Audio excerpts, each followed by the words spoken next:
What? No way! Malakas na sigaw ni Ellen kay Derek. Ang lakas ng loob nitong kailanganin pa siya sa oras na kailangan na niya itong itakwil. Kakadating pa nga lang ng order nilang pagkain, ay nakarinig na siya ng isang hindi inaasahan dito. Ano kayang nakain ito kanina? At kung kailan gusto na nga niyang putulin ang relasyon nila, ay kung kailan kailangan pa siya nito. Totoong sinabi ko sa iyo na mamamatay na ako, Ellen. Mamamatay na ako kung hindi mo ko tutulungan. Gusto kong ipakasal ng ama ng isa sa mga naging babae ko. Kailangan kita para sabihin hindi na kami pwede dahil kasal na ako. Derek, itatapon na talaga kita sa Ilog Pasig. O sa crocodile farm na lang kaya para siguradong buto ka na lang after. Kung kailan gusto ko nang matapos ang lahat sa atin, tsaka mo naman ako guguluhin. Huwag mo na akong pakinabangan. Please. Hindi pwede. Alam mo namang ikaw lang ang babaeng ginusto kong pakasalan, di ba? Hindi ako magpapakasal sa babaeng yun. Kailangan na kitang ipakilala sa public para tantanan nila ako. Pwede ba, Derek? Problema mo na yun. Ilabas mo na ako. Hindi ako papayag.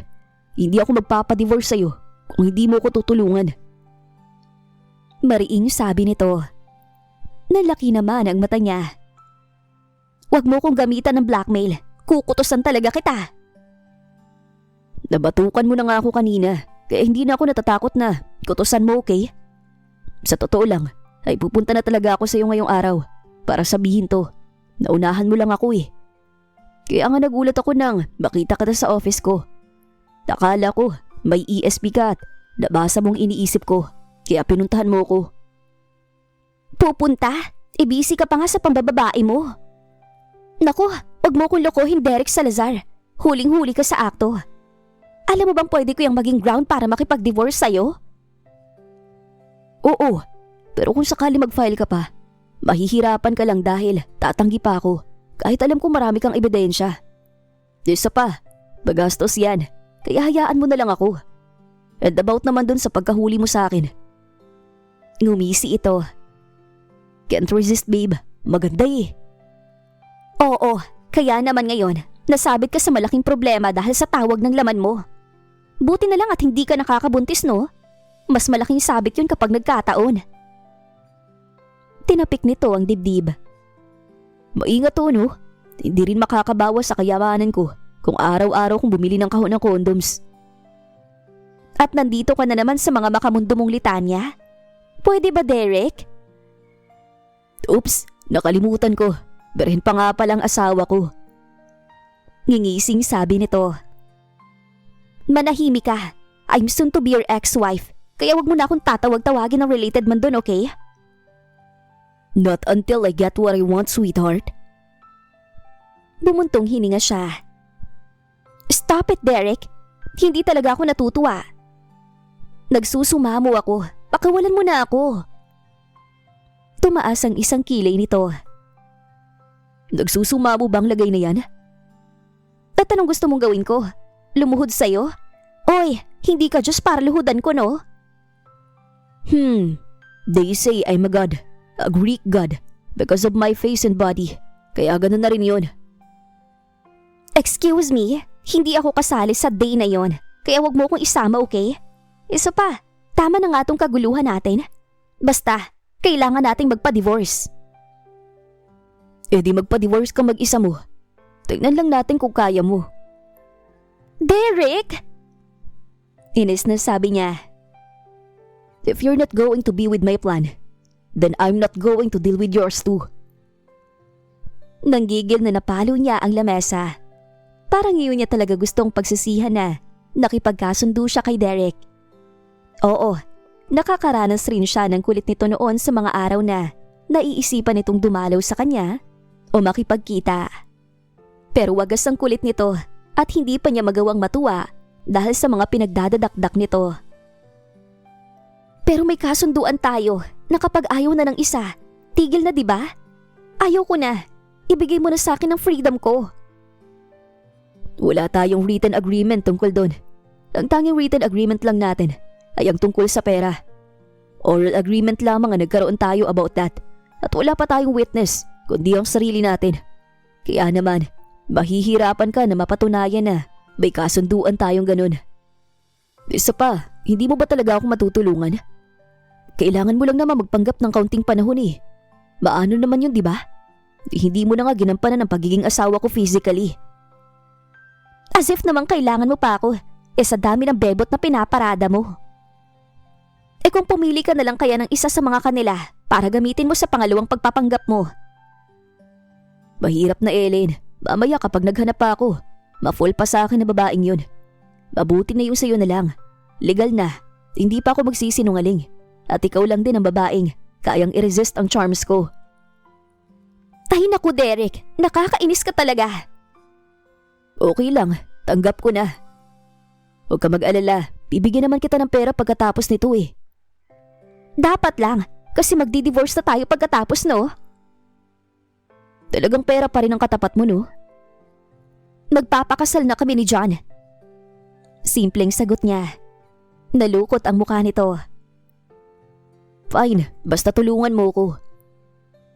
Wala na siyang nagawa pa kundi pumayag sa gusto nito. Kahit naman kasi ganoon si Derek, malaki ang utang na loob niya dito. Kung hindi niya nakita ito, malamang ay mag-isa na lamang siya sa buhay ngayon. Hindi niya sana mapapagamot ang kanyang ina. Nasa bingit ng kamatayan ito noon. Maliit na pabor lang naman kung tutuusin ang ginawa niya dito noon, kumpara sa ginawa nito sa kanya. Hindi naman siya nito ginalaw physically o sinaktan man lang. Naging mabait pa nga ito sa kanya dahil higit pa sa inaasahan niya ang tulong na ibinigay nito sa kanya. Kaya maano ba naman na tulungan niya to. Isa pa, kahit ini siya sa mga katulad nito, may isang bahagi pa rin ng puso niya na parang hindi kayang pabayaan ito. Siguro yun ay dahil kahit papaano ay may pinagsamahan sila. At kahit papaano ay may puwang naman ito sa puso niya. Kahit papaano, Ellen, umalaki na hindi mo lang maamin sa sarili mo. Gabi kinabukasan ay sinundo ni Derek si Ellen sa bahay ng mga ito. Pormang-porma ito sa suot nitong white polo na pinatungan ng black coat. Nakaayos din pa itaas ang buhok nito na masasabi niyang mas nagpagwapo pa sa dating gwapo ng anyo nito. Pero kahit ganoon, pinili niyang wag pansinin pa ang ilang mga magagandang makikita ngayong gabi. Ano naman kung gwapo at alam niyang pagkakaguluhan na naman ng mga tao ito. As if namang maaapektuhan siya. Maaaring ang gwapo ito, pero playboy pa rin ito. Hindi niya gusto ang tipo nito. Kaya lang naman siya sumama ngayong gabi dito upang patunayan sa tatay na naghahabol na babae nito na may asawa na talaga ito. Ayon sa kwento sa kanya ni Derek, mukha daw sina Janet Chelsea, ang babaeng nakafling at naghahabol dito, na makita sila ng ama nito na nasa aktong may ginagawang milagro. Isang general ang ama ni Chelsea, at kung sakaling hindi raw papanagutan ni Derek si Chelsea, ay malalagot ito ng husto dito. Dahil kahit wagas ang pagkababaero, ay may takot rin naman si Derek. Kailangan itong gumawa ng paraan para hindi ito maparusahan sa kalokohang nagawa nito. Ang akala daw kasi nito ay si Chelsea ang babaeng fling lang din ang gusto kagaya nito. Pero di kalaunan ay naging obsessed ito kay Derek at gumawa ng paraan para hindi na nito mapakawala ng lalaki. Hindi napansin ni Derek ang obsession na yun ng babae. Kaya naman nasuot ito sa problemang yon. Masaya lang naman daw itong makaulayo si Chelsea sa kama. Pero hanggang doon na lang daw yon. Wala daw itong ni katiting na future na nakikita sa babae. Kaya hindi ito papayag na matali dito. Kaya naman kailangan siya nito para mag-get rid sa buhay nito ang Chelsea na yon. Kapag daw kasi nalaman ng ama ni Chelsea na may asawa na ito, malaki ang pag-asa ni Derek na kay Chelsea ito magagalit dahil pumatol ito sa may asawa na. Kahit alam nitong kung pagpipilitan ito ng ama ni Chelsea na ipakasal dito, magiging void rin iyon dahil nga kasal pa rin naman sila. Pero kahit ganon, naisip nitong baka mas lalo pang magkagulo kung sakaling ganoon ang mangyayari. Mas masama nga namang tingnan kung magpapakasal ito kahit alam nitong wala rin naman iyong bisa. Mas maigi raw na aminin at ipakita nito sa ama ni Chelsea ang lahat. Baka daw kasi kapag nagkaganon ay mas malaki pang parusa ang makuha nito dahil sobra-sobrang panloloko na daw ang nagawa nito. At ngayon nga ang araw na ipapakita nito sa ama ni Chelsea kung ano ang tunay na estado nito sa buhay. Isinama siya nito sa isang dinner date na inihanda ni Chelsea para dito. Sa isang formal at prestigious restaurant daw iyon. Sinabihan siya nito na magsuot ng maganda dahil sa party na yon. May alam rin naman siya sa fashion. At may mga damit rin naman siyang bagay sa mga pangmayamang okasyon. Dahil madalas ay nakaka-attend siya noon dahil kinukuha siya ng iba't ibang catering services para sa floral arrangements at nagiging guest rin siya. Pero sa lagay niya ngayon, mukhang hindi elegante at maganda sa kanya ang damit niya dahil sa paraan ng pagkakatingin sa kanya ni Derek. Pakiramdam niya ay naka two-piece bikini suit siya sa maling lugar at maraming manyak na nakapaligid sa kanya.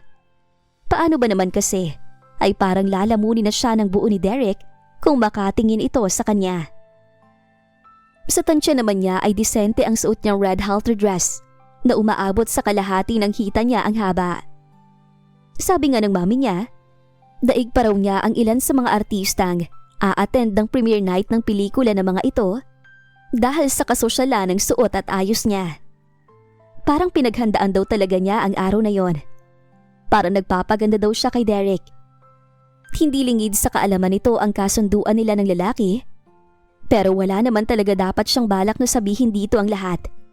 Naging makulit lamang ito at nagtanong kung saan niya nakuha ang perang ginamit niya para maipagamot ito. Inamin na rin niya dito. Sa una ay natakot ito dahil kalayaan niya ang kapalit. Pero nang makita naman itong hindi naman siya ginugulo ni Derek, ay natanggap na rin ito ang lahat. Nakilala na rin ito si Derek at sabi nito ay mukhang okay naman daw ito. At sa huli ay nagustuhan na rin ang lalaki. Pero dahil sa nakakainis na pagtingin ni Derek sa kanya ngayon, pakiramdam niya ay isa siyang babaeng nangungostomer sa may kanto. Ilang na ilang tuloy siya. "You look stunning." Bati pa nito sa kanya. Pero parang kulang na lang ay hipuan siya nito base sa pagkakatitig nito sa legs niya. Manyak talaga ang tingin niya dito. Inirapan niya ito. At pang ilan na kaya kung babaeng sinabihan mo ng ganyan? Ngumisi ito. "Trust me babe, ikaw pa lang." "Siguro nga, ngayong araw?" "Hindi.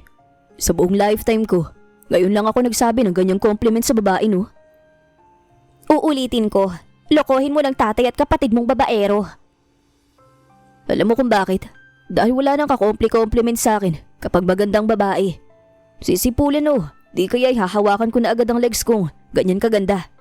Pero dahil alam kong kapag ginawa ko yun sa'yo, dadating ako sa restaurant na may black eye.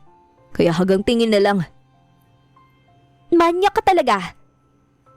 Nagigigil na sabi niya. Tumawa lang ito sa kamay kinuha sa kotse nito. Nagulat pa siya nang makitang may dala itong chocolate. "Para sa'yo." Kumunot ang noo nito. "Bakit? Masama na bang bigyan ng chocolate ang asawa at date ko ngayong gabi?" "Nagpapanggap lang tayo, kaya hindi mo na ako kailangan bigyan ng ganyan." "Gusto ko eh. Isipin mo na lang na mansa rin natin, kaya binigyan kita. Minsan lang naman, hindi naman ako maghihirap dito." Sabi nito at pilit na inabot sa kanya ang chocolate. Kinuha na naman niya yon. Hindi naman ito ang unang beses na binigyan siya nito ng ganon. Tuwing months rin ang kasal nila at Valentine's Day, ay pinupuntahan siya nito at dinadalahan ng ganon. Nakakatuwang isipin na kahit marriage for convenience lang ang nangyari sa kanila, binibigyan pa rin siyang halaga nito. Madalas ay tinatarayan niya nga lamang ito kapag dinadalaw ito. Pero pumupunta at binibisita pa rin siya nito. Doon niya masasabi na kahit sukdulan ang pagiging babaero nito, may puso rin naman ito kahit papaano. Nananahimik na lamang siya habang panakanakang tumitingin dito habang nagda-drive. Panakanaka lamang siyang tumitingin dahil alam niyang kapag tinitigan niya ito, ay lalaki na naman ang ulo nito. Minsan kasing aksidenteng napatitig siya dito, ay niyabangan siya nitong may gusto siya dito. Simula noon ay iniwasan na niya yon dahil ayaw niyang iniinis siya nito ng ganon.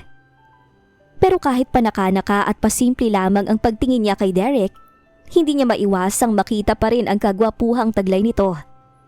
Ayaw na niyang pansinin yon, pero hindi niya pa rin maiwasang mapansin.